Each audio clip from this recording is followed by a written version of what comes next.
Here we go, client day today. We're going to dig into the brain of Greg. If you're not sure, if you don't remember, Greg Cornett was here back in January sharing some details about what his goals were for 2022, what the business looked like, and what you, the professional sales rep, can do to get his attention, to keep his attention, and maybe even do business with him. To the HPLS podcast. Live, relevant, and high performance information, conversations, and education weekly.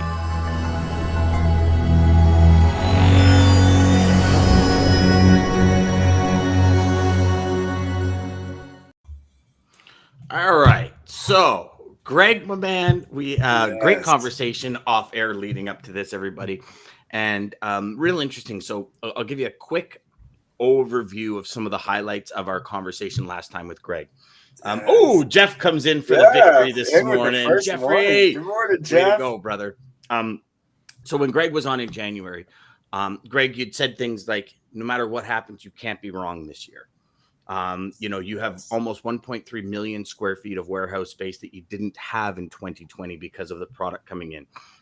There was literally, and DJ just brought it up, but I totally forgot about this part, but you literally got rid of any automated updates or anything, and you started keeping a spreadsheet of everything because all the information you were getting was completely wrong about containers arriving and so on and so forth.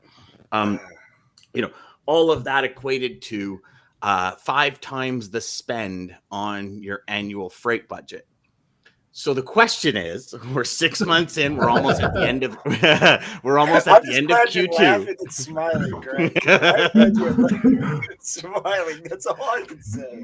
And I think that just sums it all up, doesn't it, DJ? Show's over. Let's go home, everybody. But gosh, where are we at now, Greg? What does it look like? What are some of the? Because we know you had very big things to accomplish in 2022. Just take us through what you've done, where you're at, why you decided to make the moves you made, and kind of share some of the results, if you don't mind. Good. So first of all, thank you guys for both having me. It's a good way to start on Thursday. I appreciate it. Yes, We had a lot of things going on. Start with the number one in my world.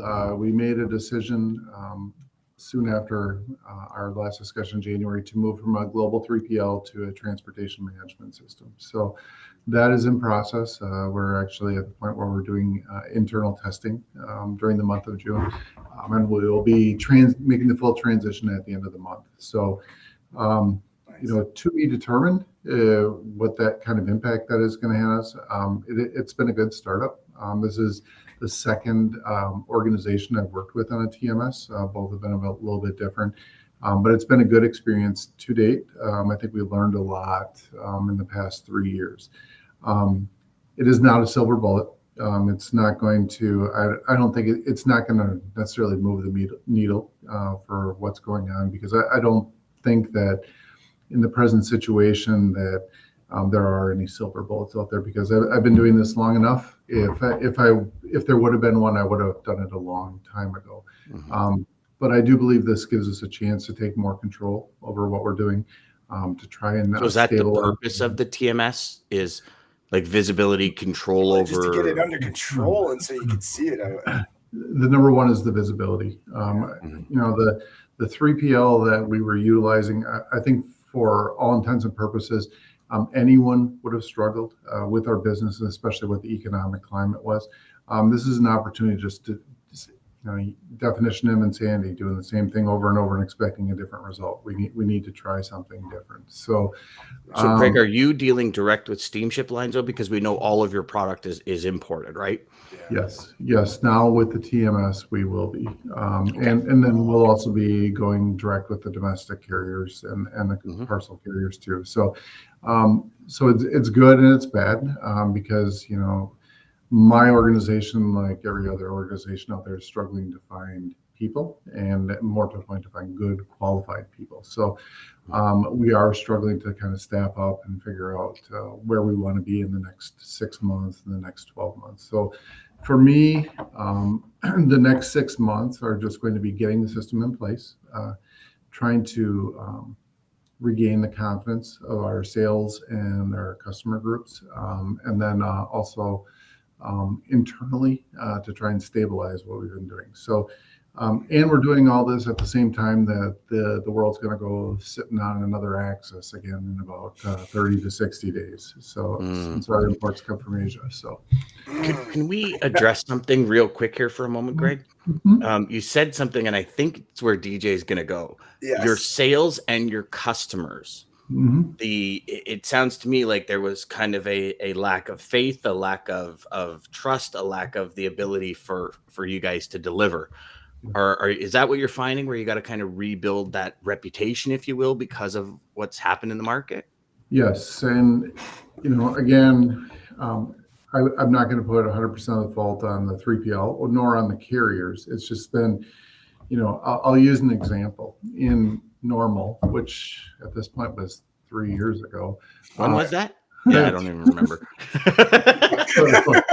What is normal anymore? So back in Normal, I'll just use an example.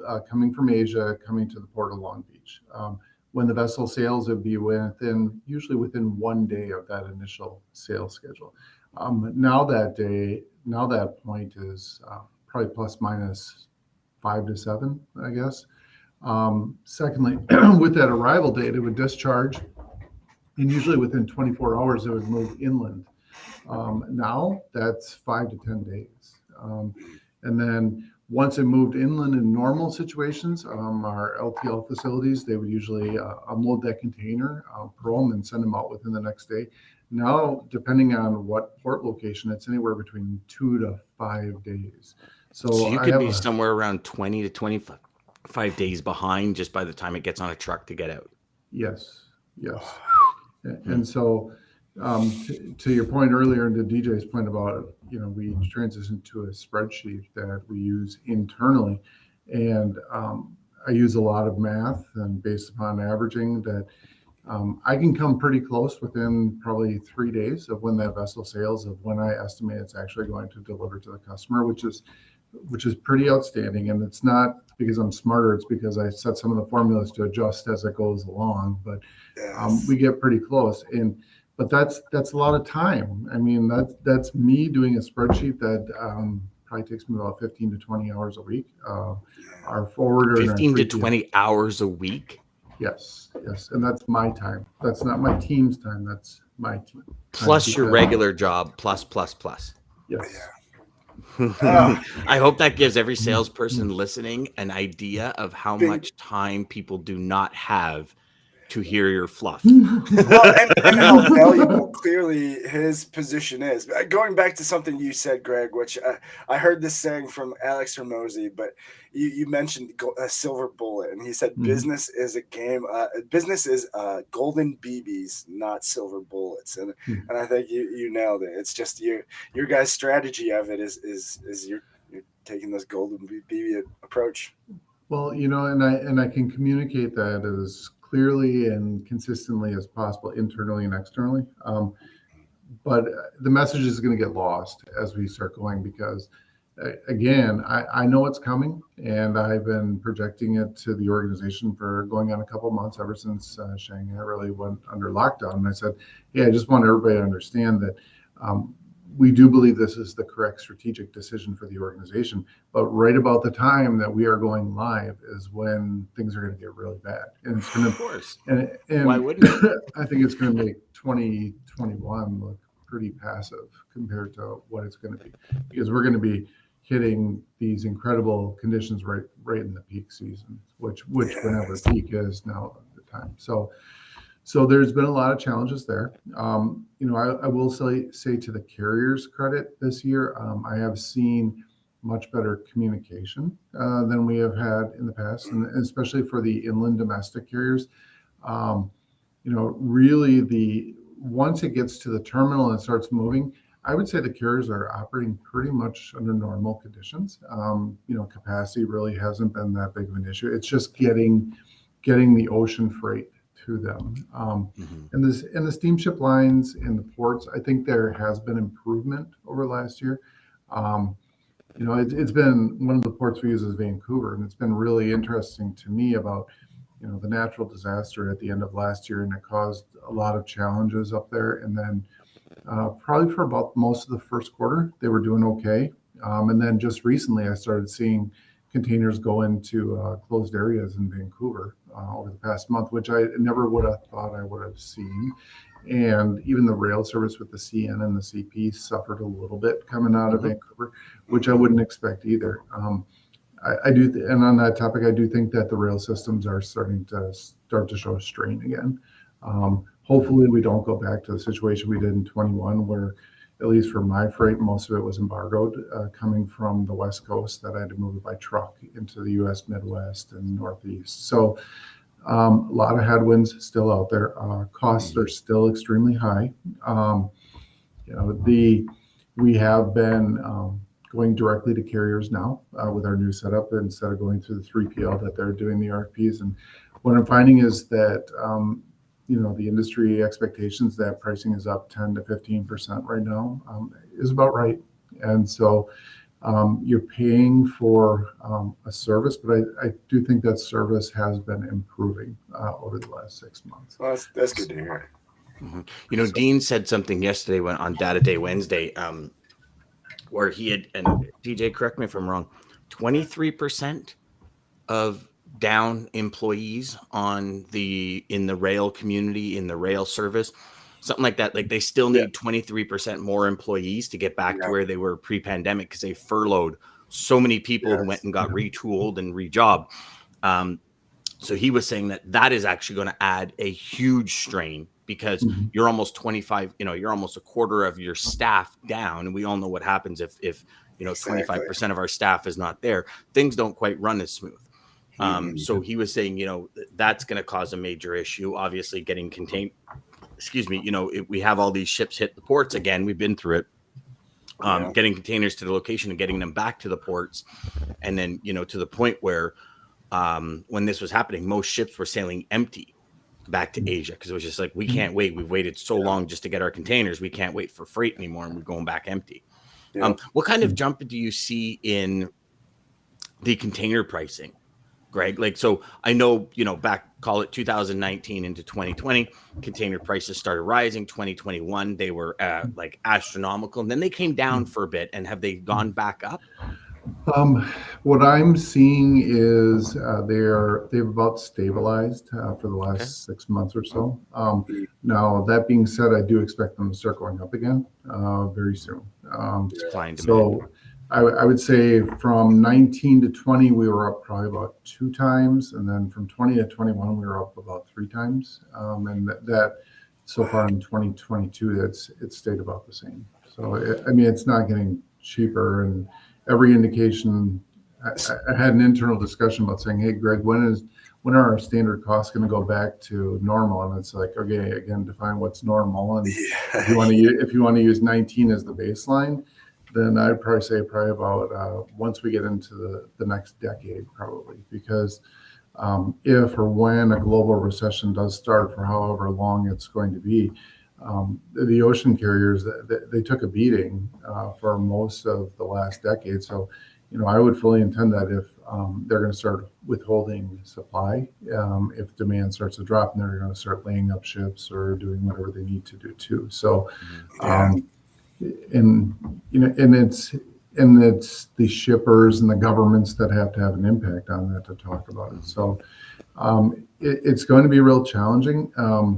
The freight costs are the freight costs, and as long as you plan for them, and it's not like it's hidden news that not anybody's experiencing, and inflation's running wild, and that's a big part of it.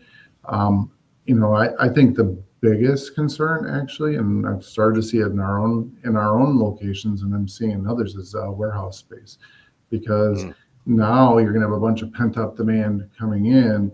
And it appears that consumer buying may be slowing down a little bit, and with inflation high, we've been running our warehouses at 85% plus capacity through the pandemic, and we made strategic decisions at the end of 21, early 22, to make sure that we had enough product on hand to service our customers' demands.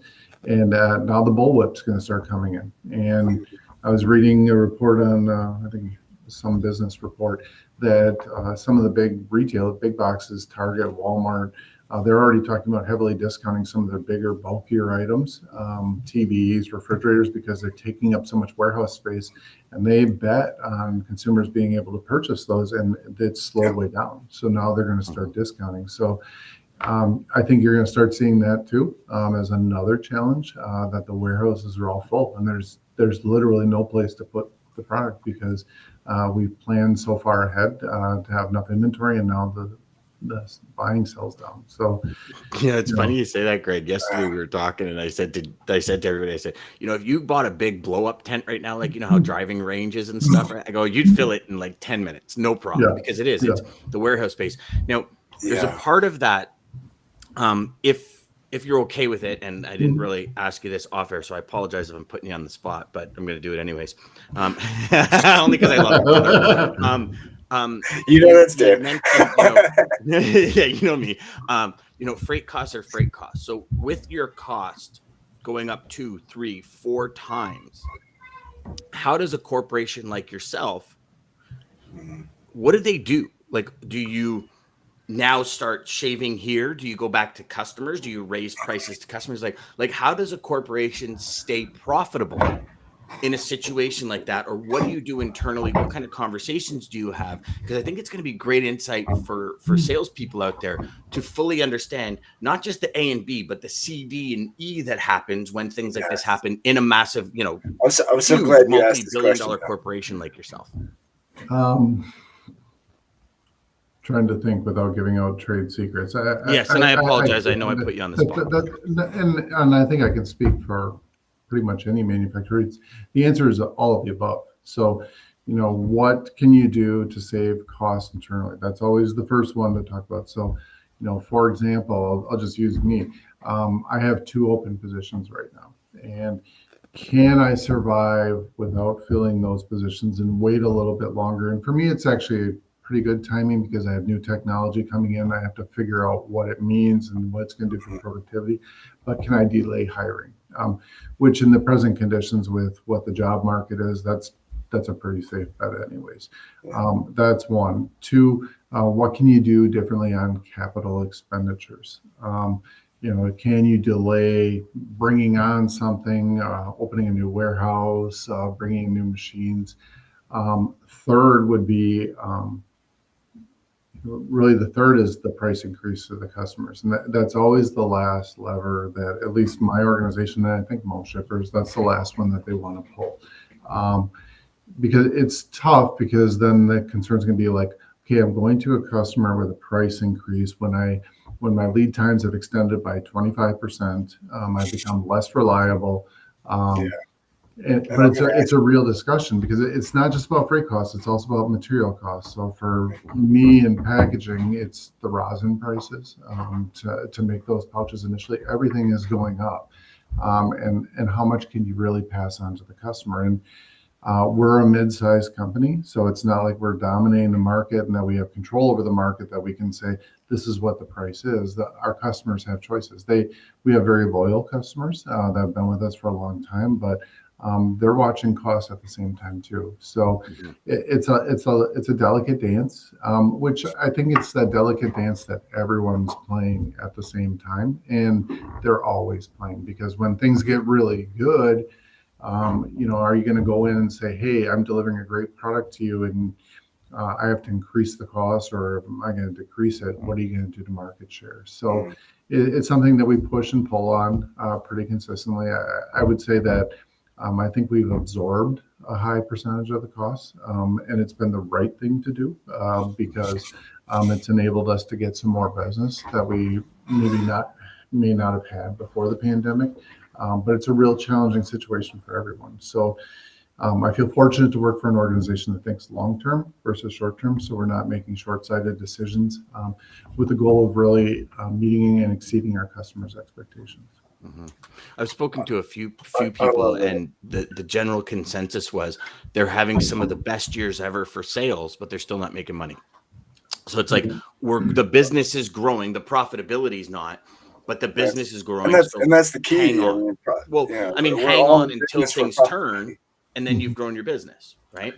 Yeah, Um, I think from talking to my peers in the industry, I think a lot of companies are in that standpoint that they're doing real well from a top line, and just hoping and planning that that continues post pandemic. That we stuck with somebody through the pandemic, met their needs, so that they were able to accomplish their goals, and so that's what partnerships are about. And I and I love that think you said for that.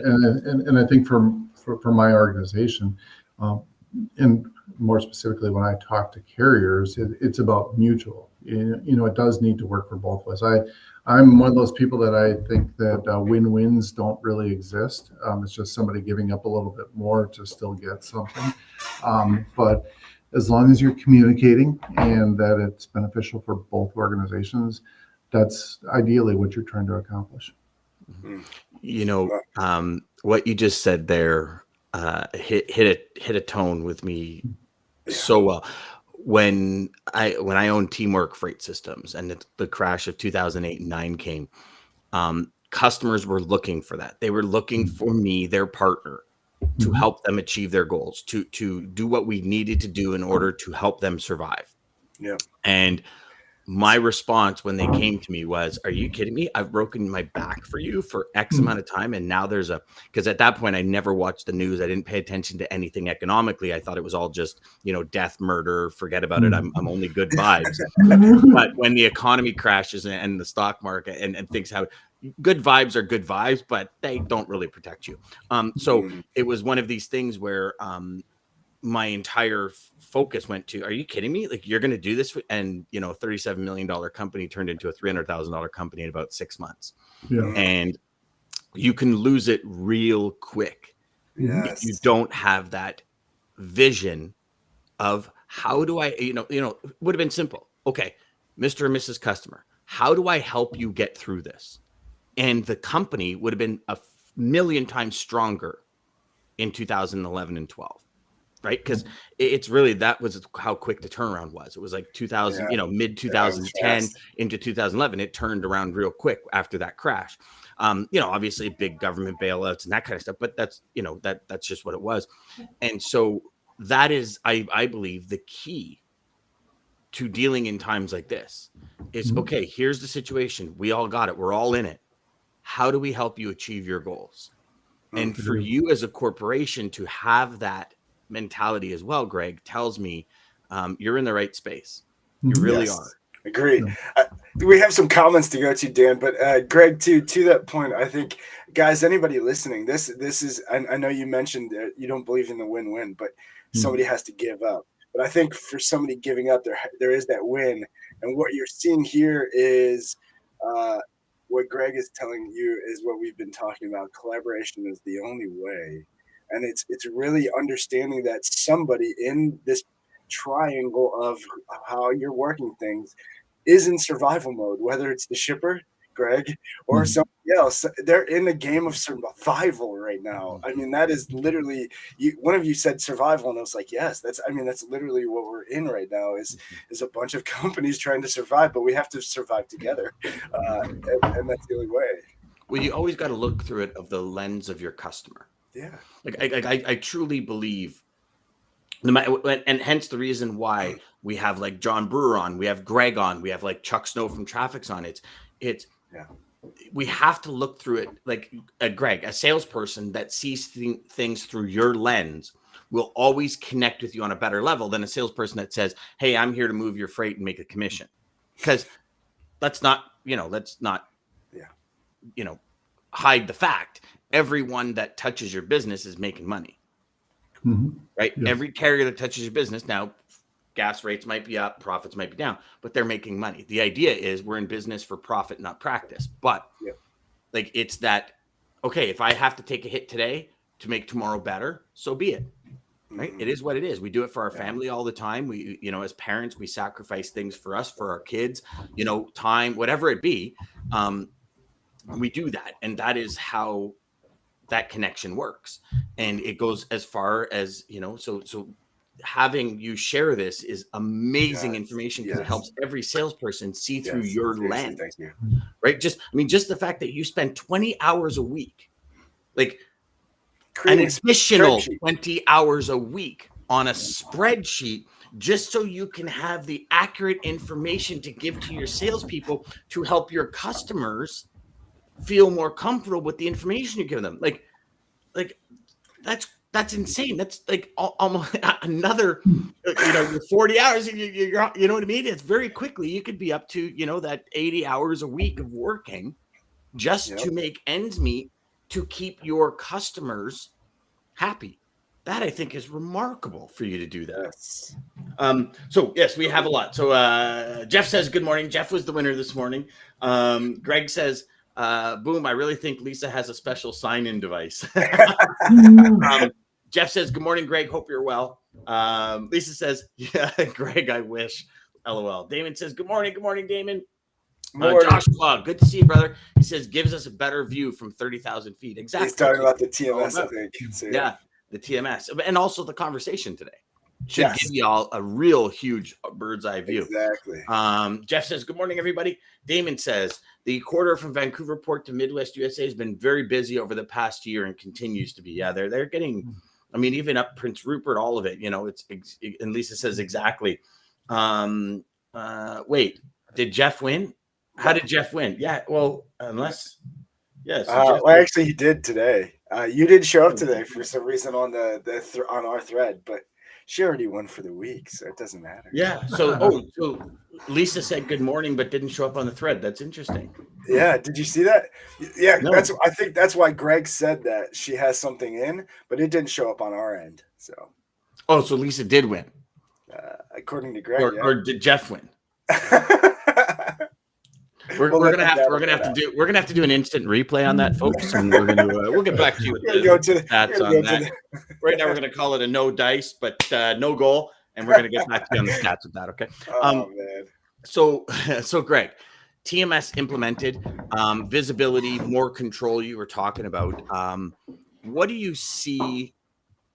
How can I phrase this question where it's going to be okay? So what's changed from your goals at the beginning of 2022 to now, and how will the TMS and the choices you've made, how do you see them getting you there? So I would say our number 1 and 2 goals, visibility and transparency, which are kind of the same thing in a way. But when I'm talking visibility, I'm talking it's tracking and tracing for the customer respect. Transparency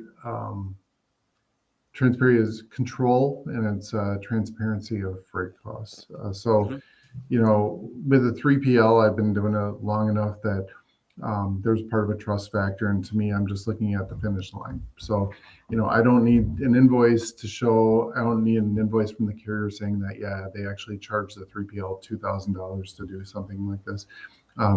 Because that's not what I'm playing for. I'm playing for the end final cost. But for our organization, we want more transparency to say, okay, what really includes all those $2,000 in costs? So those are going to be the 2 main goals for the organization. I don't anticipate us being 100% at that for through the next 6 months. I think it's going to be an iterative approach, and again, it's not a silver bullet. We have to grow into it, and excuse me.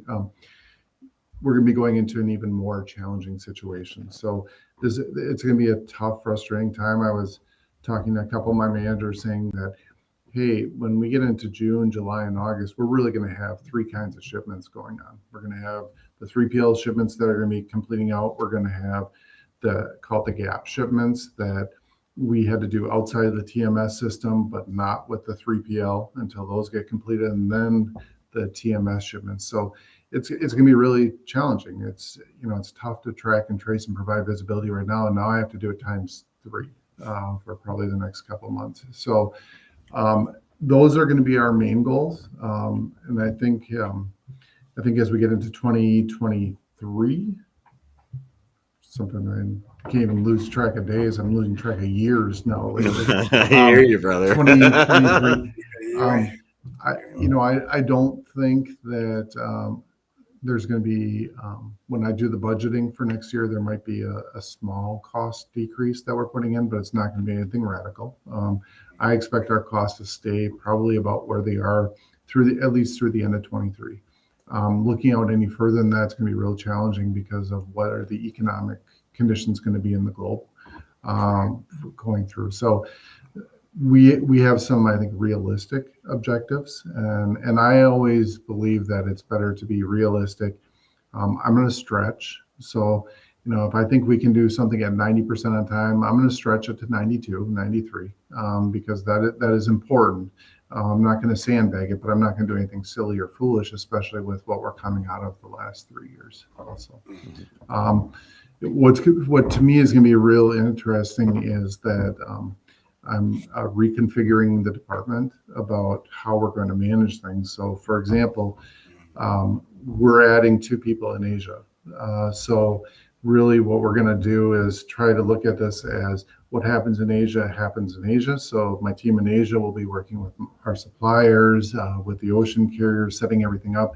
And then once it progresses to North America, then it's a handoff within the system and within our organizational structure to my team that's in North America. So we're going to try to segment things a little bit more and have people really focus and concentrate on separate parts of the supply chain, which I anticipate that's where we're going to have the biggest improvement to giving the organization and giving our customers more control over what we're doing.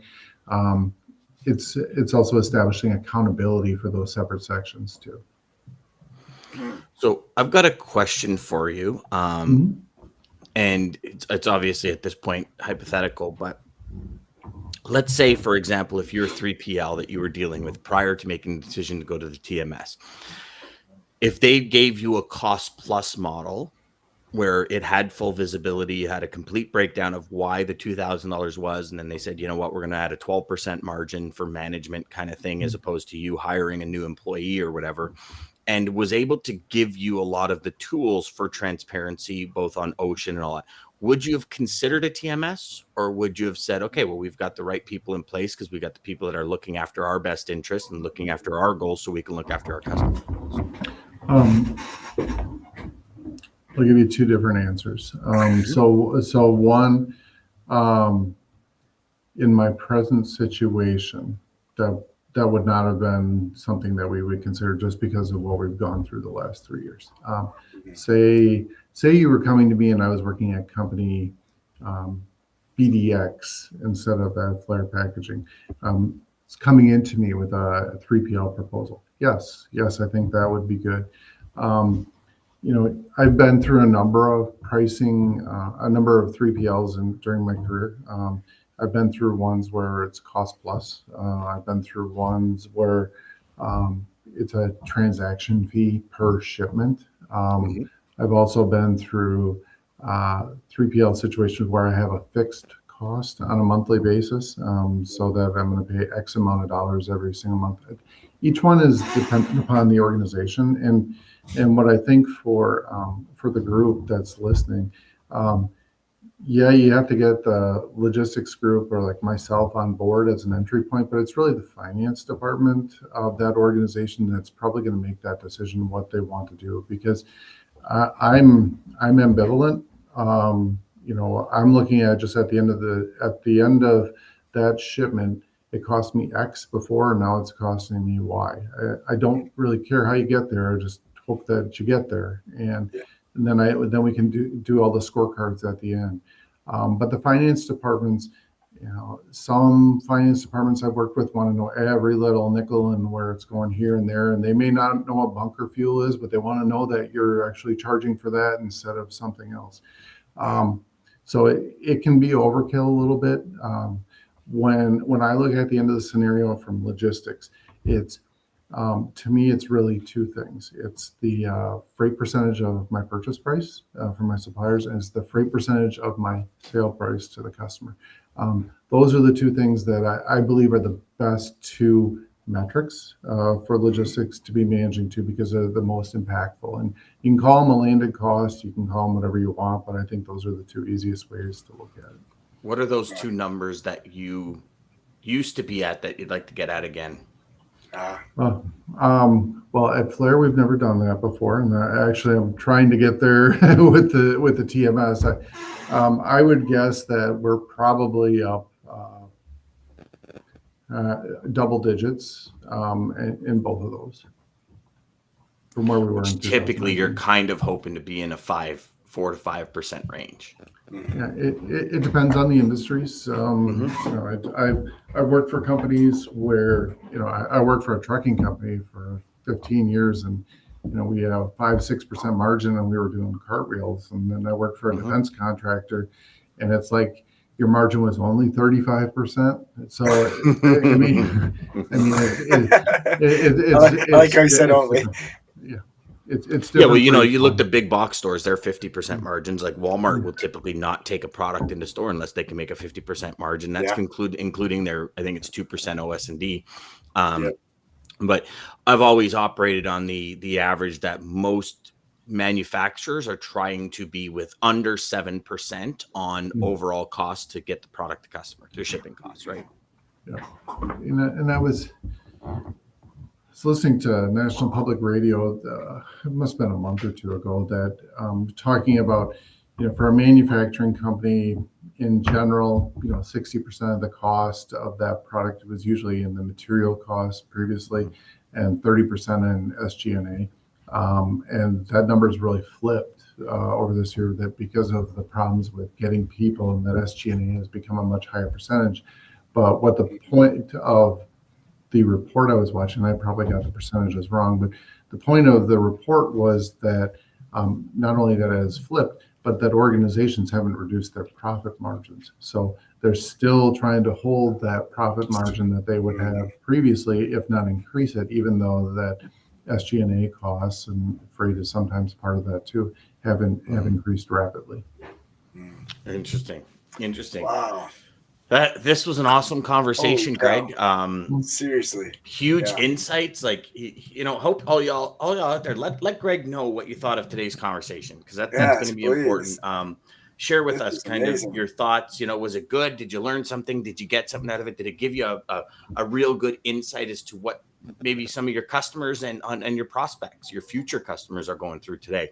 And how is it going to change your approach to how you do what you do?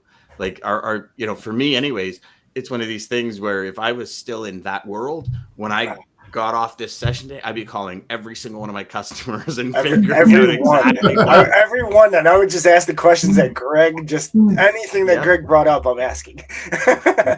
Because you are going to be the only one that's asking it.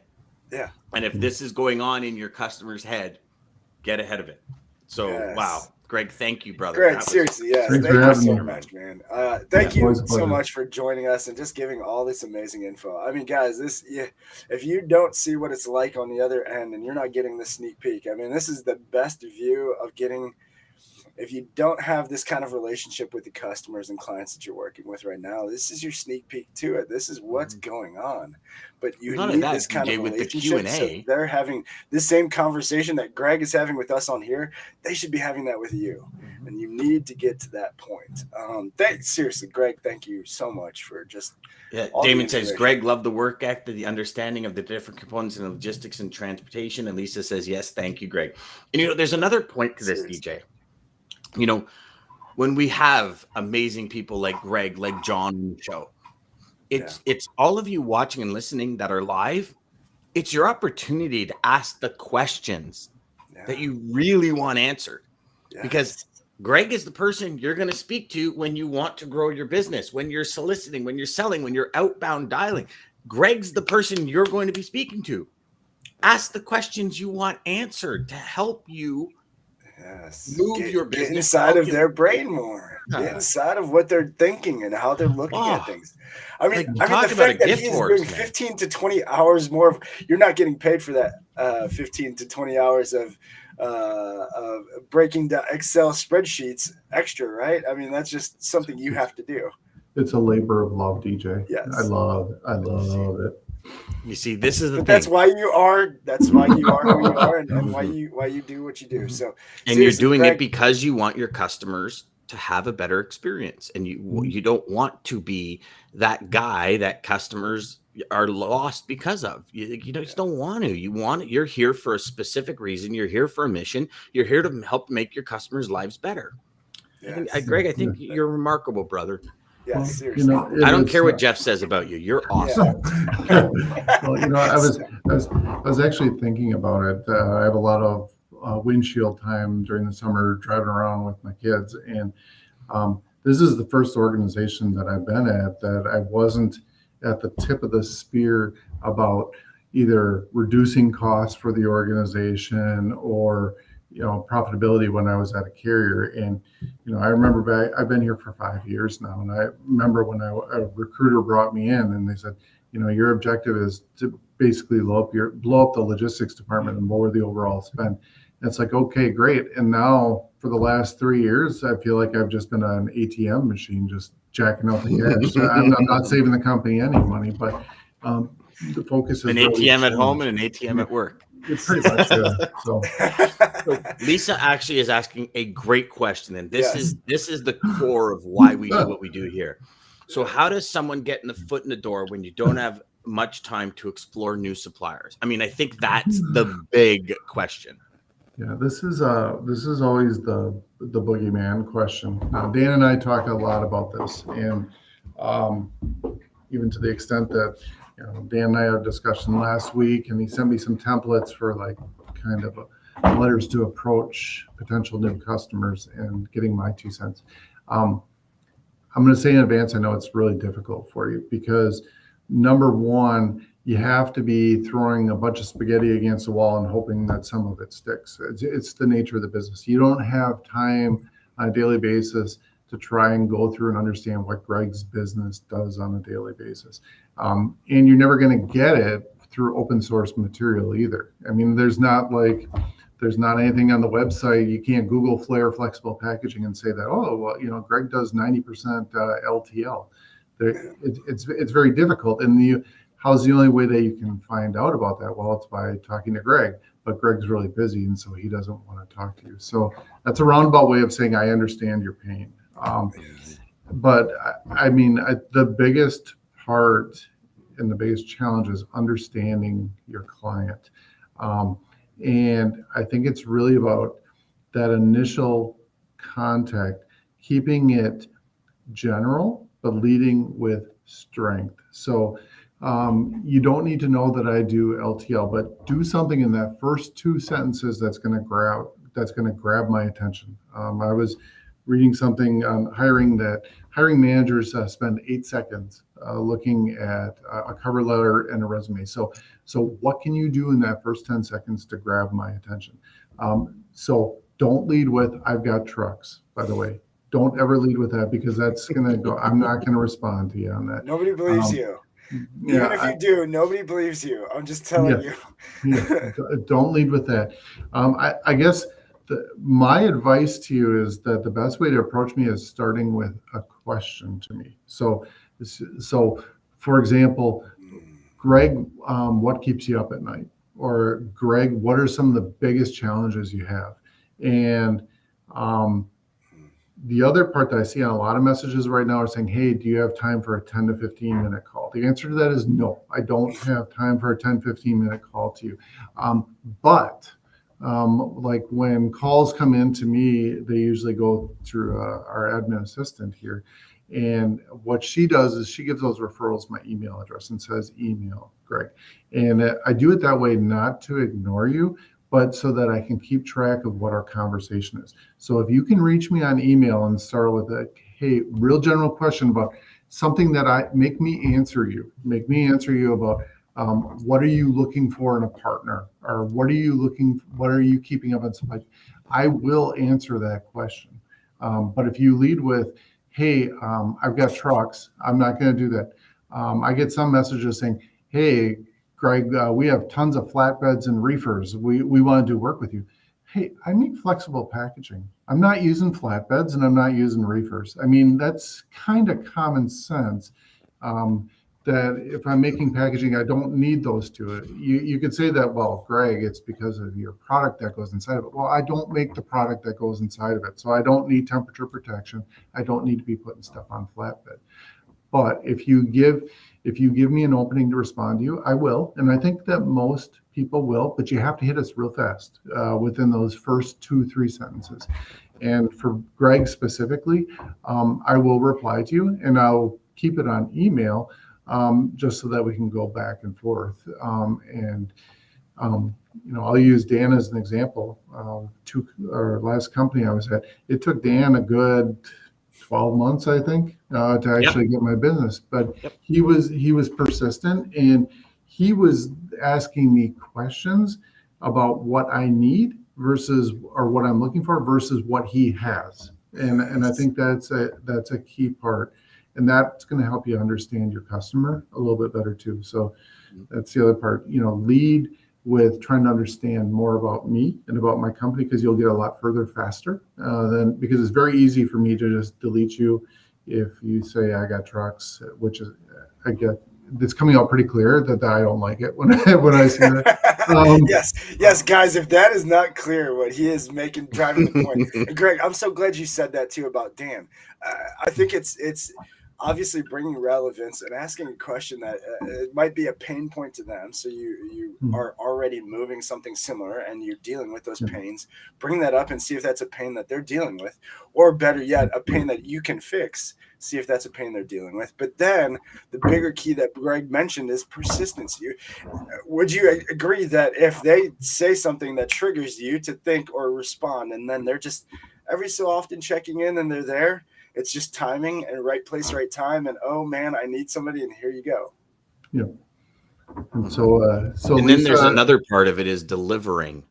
Yes. In the end, delivering on the conversation, because Greg, I'm pretty sure you would have remembered from the first conversation all the way to the last conversation if I didn't deliver, and you would have gone back and said, well, Dan, when he was asking me questions, he said he delivered on that kind of stuff. And that was right up his alley, but it doesn't seem to be right up his alley. And the dovetail to that is when you deliver, you have relationships like Greg and I have. Greg went to a new company. What did he do? Called me, says, I'm at this new company. This is what I want to do. I want to blow up the logistics division. Can you come out to Calgary? Can you do this? We did work together until I left the industry. Like I was involved in all of the major bids. And so that relationship continues. Because you've developed it over time. Almost every one of my customers has gone to different companies or stuff like that. And that's how we grow a consistent, long-term, relationship-driven business. But you're right, Greg. It started with questions.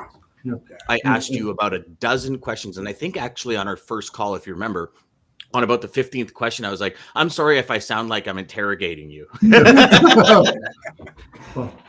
Well, and I would say that, the other point is, to your earlier point, Dan, I don't think I'm unique, but that this business is relationship based too. So, for Dan's former company, when I changed companies, I went right back to them because we had a relationship and we had the trust factor. When Dan left that company has to be solid enough to retain my business without Dan being the key factor. So, predicated upon the business that we do together, not the personal relationship.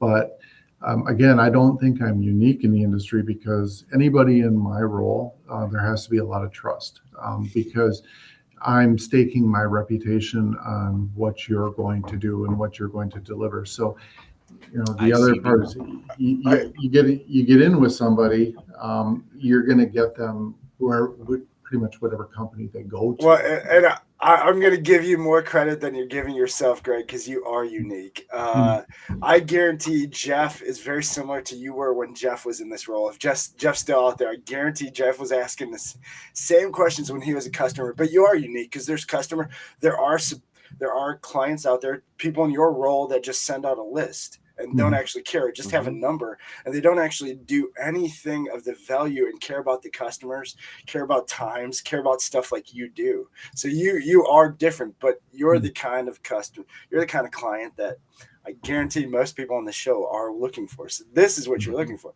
not somebody who just wants, hey, what here's my list, or here's the list that I'm going to send out, try to beat these prices.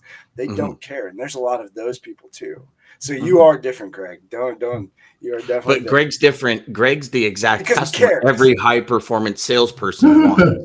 So, yes, you know, there's always tiers, right? And yes, good or bad. I mean, I've known salespeople that have made an entire career off chase freight.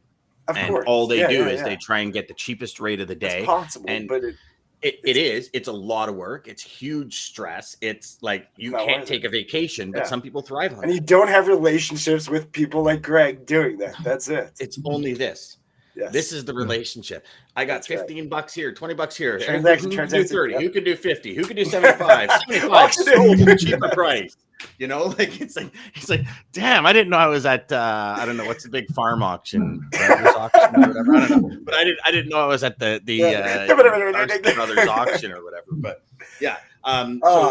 Lisa says, I appreciate that. Thank you. Yes, fulfillment and follow through with what we say we are going to do. Absolutely. Yes. Actually, sorry, I know we haven't keep. So Thomas says, what's the best way to find a niche?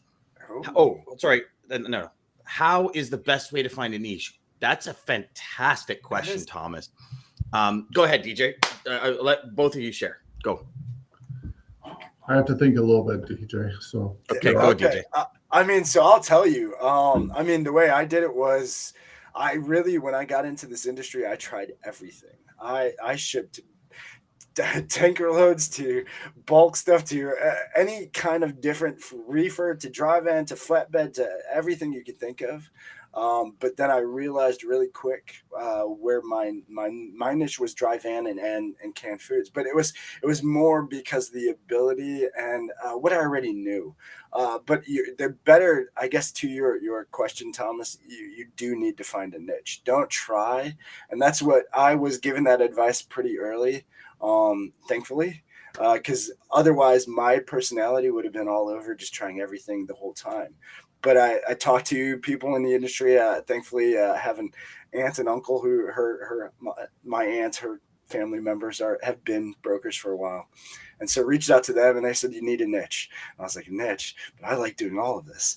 No, you need a niche. And so, once I really found what I liked, what I could understand and what really just tied to me, that was the way I found my niche. Beauty. Are you ready, Greg, or did you want me to? Yeah. You know, I agree with what DJ said. It's interesting. You know, when I was on the carrier side, and then also when I've been on the shipper side now for the past X amount of years, without giving out my age, it's interesting that it's like a 5-year cycle for organizations that, you know, they'll go to, hey, I want to segment this so that, you know, you, for example, are just responsible for this part of the business, and then there's a handoff to the next division, the whole silos. And then you go to, I know there's a major LTL carrier in the U.S., North America, that's out there right now that has tried to take a bunch of those things and put them together and say, hey, now you're going to sell everything too. And it's just interesting and fascinating to see the organization's evolutions. That's like, it's pretty much on a 5-year cycle that pull in, pull out, pull in, pull out. So to my point, to my perspective for Thomas, I agree with DJ that it's better to be really good at a couple things than to be a jack of all trades. Now you need the overall experience and the overall knowledge. That I will say, and I do this personally, I don't need to know the answer to every question, but I do need to know the people that I can go to. So in the example that when I was working with Dan, Dan was solving a specific problem for me.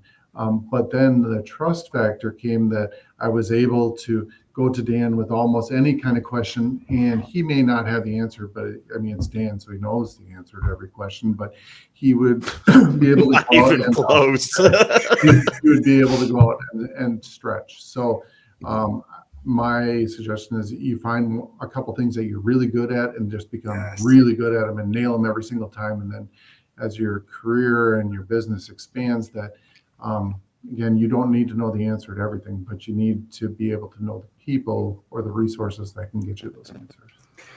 Those are two fantastic answers. I love that you said that, Greg. Just to touch on that, guys, you don't have to be all the resources as much as you have to be resourceful. Be resourceful That's to finding That's those a better answers way to if say you it. don't have. So Thomas, my version of this is you start with what you love. What interests you? Is it geographical? Is it equipment? Is it a commodity? So when I first started in the industry, my niche was wrapping paper. I had to, I was so excited on this. Like for me, the excitement of having nothing going to like 7 loads a day and the distribution and the coordinating of everything and getting it into warehouses and getting it into stores and watching kids' faces as they grab wrapping paper, that like just totally threw me off the chart. So I focused on that. As my career evolved, I had a real anchoring and real interest in machinery. How does that piece of machinery get here? Like when you look at a 30-foot generator, Giant, like how does it get here and how does it go and how does it get off of an RG and how does that happen and how does this happen? So I started investigating it. When I started to look at geographical and the overall economics of the geography of North America and why is this place for 6 weeks a year just insane? And I started looking at geography, and then that led me to working and getting relationships with suppliers in that geographical area. That led me to a geographical niche. So there's multiple niches. You know, I've friends of mine. I don't know if Ryan's watching. Ryan's niche used to be trade shows because he used to really understand. And here's the thing. You got to love it to the point where you geek out on it. And what I mean by that is like you asked DJ and I about data. It's like I would read articles on data all day long. And most people will get narcolepsy after 4 sentences of reading something on data. So for me, pharmaceuticals, hazmat stuff. I mean, I remember going in to a company, Pure Mall, up in Ontario, and they shipped a concentrated version of bromine that literally 5 tablespoons, if it got out, you'd have to clear a 3-mile radius because it would burn your esophagus out. Yeah. That kind of stuff. I was like, oh, I'm in all day long because I'm researching that chemical and I'm geeking out on it. So the first part is, if I were you and you're understanding, like, how do I get into a niche? Start looking at things you use every day and why you love them. And I'll give you a perfect example of this to close out is when I said that. Yeah. So when I had a gray car, a gray silver vehicle, my wife bought me this like F1 wax stuff, which is like this waterless wax. And it was before like Simonize and all these other companies had it. And I was like, yeah, okay, it's cool. You know, I don't have to rinse my car in anything. But when I bought a black car and I could not get the water spots off it. Now, y'all know if you ever had a black vehicle, when they're clean, they're like, mwah, they are mint. Yeah. But when they're dirty, they look like shit. And so I just couldn't get my car clean. And then I remembered, I'm like, what was that stuff my wife got me? And I ended up finding it. So I get a bottle of it and I use it to the point where I was like, oh my gosh, this is so amazing. Like it went from this is okay to like, this is the best thing since sliced bread. And like the sky opened up, the beans came down. I was like, oh, you know? And so what did I do? I call F1. I find out that a company, Pizzazz International, is the one that brings it in. I called this traffic manager. I go, you don't understand, man. I use your stuff. And I go, oh my God, it was amazing. And he goes, dude, you got the business. I go, what? He goes, anyone that has a love of the product like that, I know you're going to take care of me. And it was that easy. But it was like, that's how you develop a niche. What do you love? Right? Does the temp, you know, the return air temp and all this on reefers, does it rock your boat? I know it sounds, some people might be like, what, Dad? Return air temp? Absolutely. Understanding heat maps in a reefer, does all of that rock your boat? Oh, your product needs to be this temperature. Okay, what I'm going to do, I'm going to put it in the middle of the trailer instead of the end. You have a 9 pallet space before the heat map wipes out or whatever, blah, blah, blah. Like all of these things are so available in our industry. It's just, what do you geek out about? What do you really love? Because every single, you can make a entire career off shipping stuff this size. You can make an entire career off shipping stuff like this. You can make an entire career off shipping mugs. Like it's all available to you, brother. Yes. I hope that helped. No, yes, that was great. Seriously, that was so good. And to your point, and to Dan's point, just to finish that up, and then we do have to go because I think Greg's ready to go, and we're pushing an hour again. So, oh my God, we are! Holy crap! Yeah, we have been way too long. But to your point, Dan, so mine ended up the vegetables ended up being my why. My why was very big, and so knowing that those canned vegetables were coming to Ohio here, and I was part of that, was like, oh, that's awesome. And people are buying them, and it's because of me. And then when my kids ended up in Hawaii, and part of the shipments going to containers to go to California to go to Hawaii, I'm like, yes, I'm bringing my older kids vegetables, even though it's not me. And so that was, again, just whatever it does for you, but it's when you have the passion that ties to it, that then you have your true meaning. Everything. You have everything. Yes. So wow, that conversation took 100 different turns, DJ. What do we got today? It did, but I think it ties back, and I picked this before, and Greg mentioned something about doing the same thing over and over. So it does tie to Albert Einstein is the quote.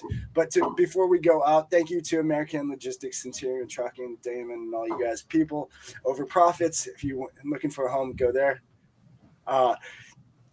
Greg, seriously, thank you for just being on, giving us an hour of your time. We know you're so busy. 20 hours a week, spreadsheet guys. 21 now. If your customers extra are, hours. if your clients are doing that, if they are, you really need to help them now. But again, thank you, seriously, Greg. Thank you, everybody, for all of your comments, for joining us. And here we go. In the middle of every difficulty lies opportunity. Find the opportunity. To the HPLS podcast. Live, relevant, and high performance.